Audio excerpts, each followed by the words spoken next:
सभी विद्यार्थियों का एक्टिव स्टडी IQ पोर्टल पर स्वागत है। आज सदिश बीजगणित पर हम चर्चा करेंगे। सदिश को वेक्टर से दर्शाते हैं। हम आज सबसे पहले सीखेंगे सदिश का परिमाण ज्ञात करना। ठीक, तो यहाँ पे होते हैं, देखिए सदिश को पहले बिंदु कैसे बनाया जाता है। ये होता है आपका x एक्सिस, ये होता है y, ये होता है z, ये होता है इसका मूल बिंदु। तो x एक्सिस पे होता है i कैप, y पे होता है j कैप, z पे होता है k कैप। ठीक, अगर कोई बिंदु दिया गया है, बिंदु अगर मान लीजिए दिया गया है A1, B1 और C1, तो इसका सदिश निरूपण क्या होता है। सदिश निरूपण जो है, ठीक, तो यहाँ पे सदिश निरूपण इसका क्या हो जाएगा, आप मानेंगे OA। O को क्यों लिया गया है, क्योंकि कोई बिंदु यहाँ पर A है, इसका निर्देशांक दिया गया है क्या, A1, B1 और C1। तो इसको सदैव कहाँ से लिया जाता है, O बिंदु से। ठीक है, तो इसलिए वेक्टर OA पढ़ा जाता है। इसको लिख दिया जाता है A1 I cap, B1 J cap, C1 K cap. ठीक, इसका परिमाण कैसे निकाला जाता है, परिमाण को माड से दर्शाते हैं। तो माड OA वेक्टर इक्वल क्या आएगा, इसका अंडर रूट में क्या होता है, इनके गुणांकों का वर्गों का योग, यानी होता है A1 के स्क्वायर, B1 का स्क्वायर और C1 का स्क्वायर। यही होता है सदिश का परिमाण। ठीक, और बिंदुओं को सदिश में इस प्रकार से निरूपित करते हैं। ठीक, अब एक आता है मात्रक सदिश। क्या आता है, मात्रक सदिश, जो कि बहुत ही इंपॉर्टेंट है। मात्रक सदिश केवल आपको जानना है, जो कि केवल बोर्ड के हिसाब से चलना है। तो मात्रक सदिश क्या होता है, इसे कैप या ए कैप लिख दे रहे हैं, ए कैप से दर्शाते हैं।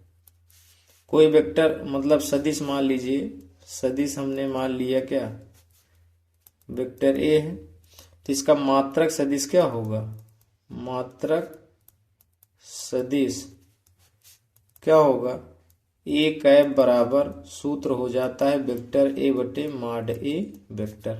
इसके लिए सूत्र बनता है। ठीक, तो माड का मतलब आप जान ही रहे हैं, ए का परिमाण से किसी सदिश में अगर भाग दे देते हैं तो उसका वह मात्रक सदिश होता है।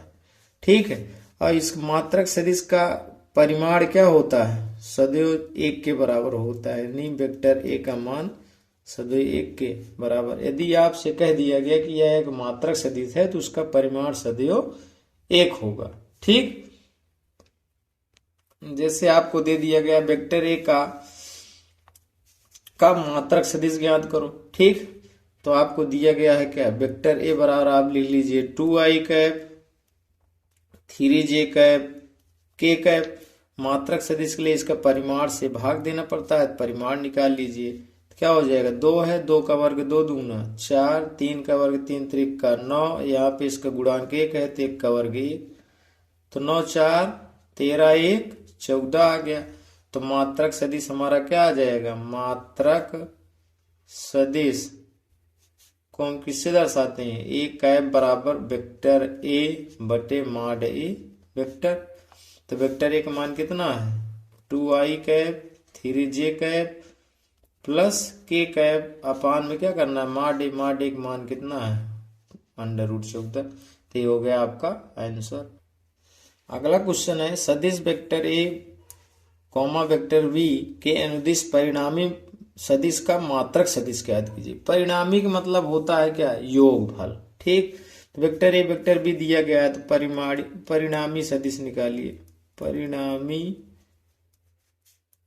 सदिश, परिणामी सदिश होता है ए प्लस बी वेक्टर। ठीक, तो मान निकालिए, ए का मान रख दीजिए कितना है, 2i cap, 2j cap minus 5k cap, plus करना है, बी की वैल्यू देख लीजिए कितना है, 2i plus j cap plus 3k cap. ठीक, योग करिए कितना है 2 और 2 कितना हो जाएगा 4i कैप। 2j और यहाँ पे 3k कितना हो जाएगा 2 1 3j कैप। ठीक है, यहाँ 5 है माइनस में, यहाँ प्लस 3 में माइनस आ जाएगा, 5 में से 3 घटा देंगे तो कितना आ जाएगा 2k कैप। ठीक, अब इसके लिए आप मान लेंगे तो n है, मान लीजिए वेक्टर n से इसको शो कर दीजिए। ठीक, तब इसका परिमाण चाहिए तो आप यहाँ से वेक्टर n माड निकालिए तो अंडर रूट कितना आ जाएगा 4 चौक 16, 3 है 3 त्रिक का 9, 2 दूना 4, 16 9 25 4 29 हो गया। तो इसका मात्रक सदिश क्या हो जाएगा, मात्रक अनुदिश सदिश क्या हो जाएगा, n कैप निकालना है तो n कैप बराबर सूत्र आप उसी तरह बना लीजिए, तो वेक्टर n बटे माड n वेक्टर। ठीक, मान रख दीजिए, n का मान कितना निकाले 4i cap 3j cap minus 2k cap, upon में क्या होता है तो माड वाला वैल्यू कितना है अंडर रूट 29। ठीक, अब इस प्रकार से आप परिणामी या योगफल, योग कहेगा तो योग कर देना, आई के साथ जुड़ता है, जे के साथ के के साथ। ठीक है, दैट्स ऑल। एक शब्द इसमें बहुत ही इंपॉर्टेंट है जो कि बोर्ड एग्जाम में बहुत ज्यादा पूछा जाता है। ठीक है, प्रोजेक्शन अर्थात प्रक्षेप। वेक्टर ए का बी पर प्रक्षेप क्या होता है, आप सीधा डॉट निकालिएगा, जिस पर कहेगा उसी के माड से भाग दे देना है। ठीक है, तो ये होता है सूत्र। ठीक है, यहाँ पे अगर आपसे इसका विपरीत भी पूछ सकता है, सदिश वेक्टर बी का सदिश वेक्टर ए पर अगर प्रक्षेप की बात करेगा तो प्रक्षेप क्या आएगा, आपको निकालना है वेक्टर ए डॉट बी, जिस पर है मतलब जिस पर कहेगा उसी से क्या कर देना है भाग। ठीक है, तो ये होता है प्रक्षेप। क्वेश्चन है, सदिश वेक्टर ए बराबर 2i plus 3j cap plus 2k cap का सदिश vector B i cap plus 2j cap plus k cap पर प्रक्षेप ज्ञात कीजिए। ठीक है, तो इसके लिए वेक्टर ए बराबर जो दिया गया लिख दिए और वेक्टर बी बराबर जो दिया गया लिख दिए। ठीक, अब इसमें एक शब्द आया, आपको बताया गया प्रक्षेप, जिस पर बोलता है तो यहाँ पे प्रक्षेप आप लिखेंगे, प्रक्षेप इक्वल क्या आएगा। अब देखिए ए का बी पर पूछा है, ठीक है, तो आप लिखेंगे vector A dot vector B बटे किस पर पूछा है बी पर, तो माड वेक्टर बी पर आप क्या करेंगे इसी से भाग दे देंगे, तो यहाँ से माड बी निकाल लीजिए, माड बी निकालेंगे तो ये परिमाण है, तो क्या आएगा एक है आई के बगल 1 का स्क्वायर 1, 2 है 2 का स्क्वायर करेंगे तो 4 आएगा, के पर कितना है 1 है तो 1 का स्क्वायर 1 तो कितना आ गया 4 1 5 1 6 आ गया। ठीक, लेकिन यहाँ पे समस्या ये आ गई, ये डॉट क्या है, डॉट मतलब होता है, यहाँ पे आप सभी समझ लीजिए, ये है सदिशों का अदिश गुणन। क्या है, सदिशों का अदिश गुणन, क्योंकि अब शार्ट में बताना है। ठीक है, सदिशों का अदिश गुणन है, तो जैसे vector A comma vector B का अदिश गुणन निकालना है तो क्या लिखा जाता है vector A dot vector B. इसमें होता क्या है, देखिए इसमें एक शब्द आपको बता रहे हैं I dot I, J dot J और के डॉट के, इसकी वैल्यू कितनी होती है 1, तो इसलिए इसका जो डॉट निकलता है आई के साथ गुणा होता है, के साथ होता है, जे के साथ, और इसके विपरीत जैसे आ गया आई, ठीक है, जे के हो गया, के आई हो गया, तो इसकी वैल्यू होती है 0, इसलिए जो है इसका केवल गुणन किसमें होता है आई में होता है, जे में होता है। ठीक है, प्रक्षेप निकालना है, प्रक्षेप के लिए यहाँ पे कितना है देखिए 2i 3j प्लस 2k, यहाँ पे डॉट यहीं पे सीख लेना है डॉट कैसे निकलता है, i plus 2j plus k cap upon में माड बी अंडर रूट 6 निकाल लिए। चलिए डॉट का मतलब होता है आई के साथ, यहाँ गुणांक 2 है, यहाँ पे आई हट जाए क्योंकि आई डॉट आई का मान 1 होता है, 2 इकन्ना 2, चिन्ह सहित देखना है, प्लस प्लस प्लस हो जाएगा, 3 दूना 6 प्लस प्लस प्लस 2 इकन्ना 2 बटे कितना आएगा अंडर रूट 6, 6 2 8 2 10 यानी 10/√6 ये हो गया आंसर। That's solve. एक क्वेश्चन पूछा जाता है सदिशों के बीच का कोण, ए और बी दो सदिश हों, उनके बीच का झुकाव कितना हो, थीटा हो। ठीक है, बीच का कोण क्या हो, थीटा हो। तो कास थीटा बराबर होता है ए डॉट बी, इसमें माड ए और माड बी से भाग दे दिया जाता है। तो यहाँ पे थीटा बराबर आप लिख सकते हैं cos inverse vector A dot vector B बटे माड ए माड बी। ठीक, ये बीच का कोण हो जाता है।